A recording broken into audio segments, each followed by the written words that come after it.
What is up, Bears fans and barflies? My name is Steven Zimmerman, and I'm bringing you a brand new little deal that we're doing here at the bar room, and this is going to be called the Z Formation. So here we are. Welcome to our debut episode. What we're going to be doing on this is we're going to be taking some Twitter questions every week. I sent a few out yesterday right after the game. Thank you to everybody who responded to those. And what I'm going to be doing is basically just breaking down those polls, the results, and kind of just sounding off on my thoughts in relation to all of it. So with that said, let's go ahead and just get started. So the first poll I put out there is kind of more vague, kind of more season long, and I'm asking if Tarik Cohen is a liability when running, not catching the ball in the red zone. The general consensus on this was a little, you win some, you lose some, and I'm inclined to agree a little bit there. The bottom line is Tarik Cohen's a player who's best when you put him in space. When you get him into the red zone, though, you really condense that space down. He doesn't have nearly as much space to run in, and you kind of get what you get. Sometimes he's going to find that seam and get through, and other times it's just going to be a mess. You just kind of have to take the good with the bad, and that's all there is to it on that one. So let's move along. The next question was grading Deon Bush's job filling in for Eddie Jackson. Really, I didn't notice. I had no clue. There's a couple plays that I noticed him on, but aside from the one tackle that he made on a play near the sideline, I didn't see anything. So most Bears fans who voted on this voted to give him a B. Nothing wrong with that. I mean, that's what you would expect from a backup. You'd like to see a little bit more out of a player who's been on this team, 4 years now? I don't have much else to say on this guy, so let's just move it along. The third question I put out there was, after a near error-free performance from Trubisky, the Bears only put up 14 points. What do you think was the primary reason?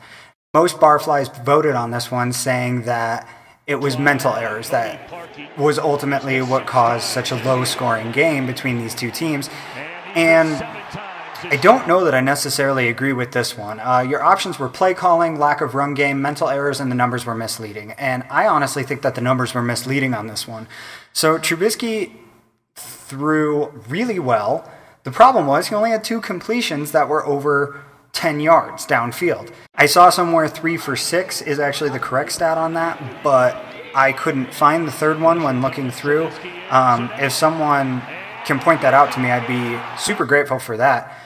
But bottom line is that Trubisky threw a lot of dink and dunk. It's what he talked about last week, I do believe, when he was talking about the ways that the Bears have been getting this offense rolling, how they've been getting things moving, what they've been doing differently, and how they can get more into a rhythm. So it's great because it's getting him into that rhythm, but it's not so great because they're not taking these shots downfield nearly as often as they were early in the season. I don't know how you expect to put up points when you're only throwing the ball 4 yards downfield. We've seen that he has the ability to do it. I saw a stat from a few weeks ago saying he's got a 35% completion rating on deep balls, which is roughly around the league average from what I've seen. Tell me if I'm wrong. Throw a comment down there. Let me know that I'm completely off base with all this and I'm just insane, but I didn't see a great performance in that game. We're going to follow that up with this next question right here. Mitch statistically had one of the best games of his career. Where do you rank it? 46% of the vote was for a top 5 game in his career, which to me is really lackluster. I'd put it top 10 probably, but keep in mind he's also only played... I got to do math here. Hang on, I'm not good at this. He's only played 25 games in his career. Top 5 in his career out of 25 games. That's such a small sample size, and I still wouldn't even rank it that high. This was a very average game, in my opinion. He did what he needed to do. He did turn the ball over once. It was not as good of a performance as it might look like to some people. So I guess you all have to kind of take this with a grain of salt. I absolutely love the kid. Don't get me wrong. I'm not a hater by any means. I just would like to see more.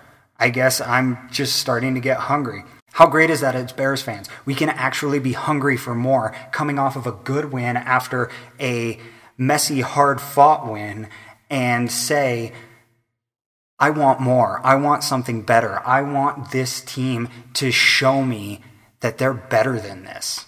So next question here is following along the lines of lackluster performances and numbers. Despite lackluster numbers, today felt like a good game for Jordan Howard. What would you grade his usage by Nagy? Not his personal performance, but his usage. So most people that voted on this gave it a B.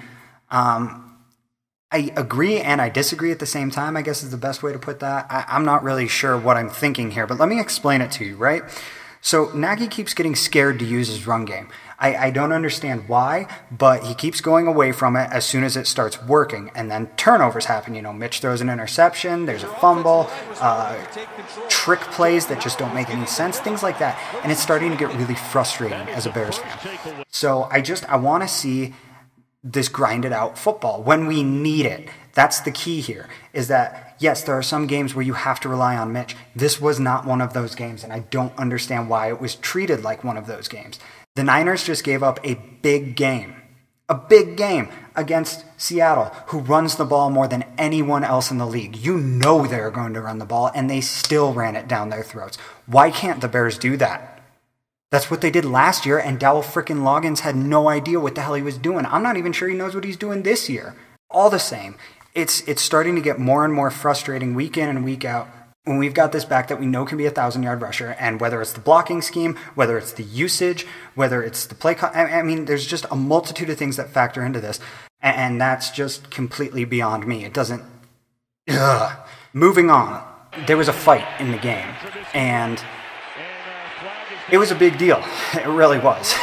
So I put out a question: should Josh Bellamy and or Anthony Miller be suspended for fighting in those games? Now, I absolutely 100% think that Richard Sherman is getting suspended regardless of what happens to any Bears players in all this. He threw multiple punches at multiple players. It's absolutely uncalled for, and he needs to be out of here. It's that plain and simple.